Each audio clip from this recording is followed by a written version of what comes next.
KTLA's John Fenoglio here in studio with revealing look tonight at the suspect's bizarre background. John. Sure, Micah, that's right. What we're learning tonight is that the bombs were not a hoax. They were real improvised explosive devices mailed by a lone suspect to more than a dozen Americans, including 2 former presidents. Now, that's according to the FBI. The suspect, a fanatic supporter of President Trump.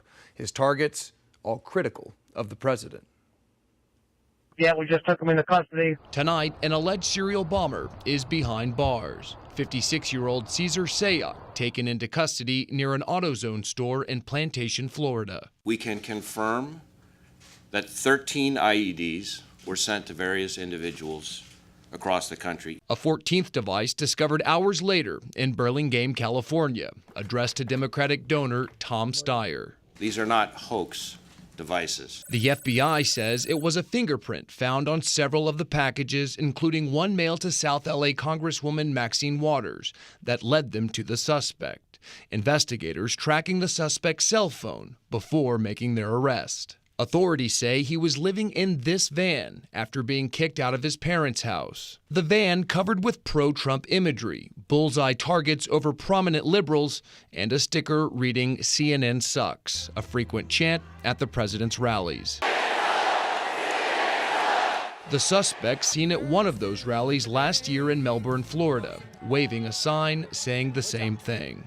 He called himself a white supremacist, and he called himself a Nazi supporter, and he loved Hitler. That is the suspect's former boss, who employed him as a pizza delivery driver.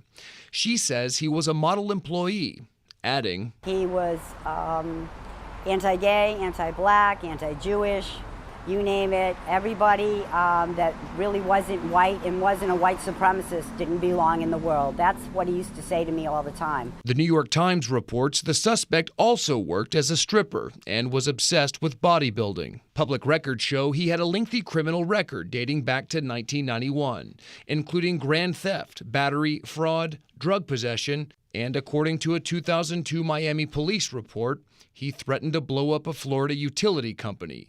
Worse than September 11th. The suspect's social media accounts show numerous postings from Trump rallies. CNN reporting that many others read like a target list for Trump critics who've received package bombs this week. Today's arrest doesn't mean we're all out of the woods. There may be other packages in transit now.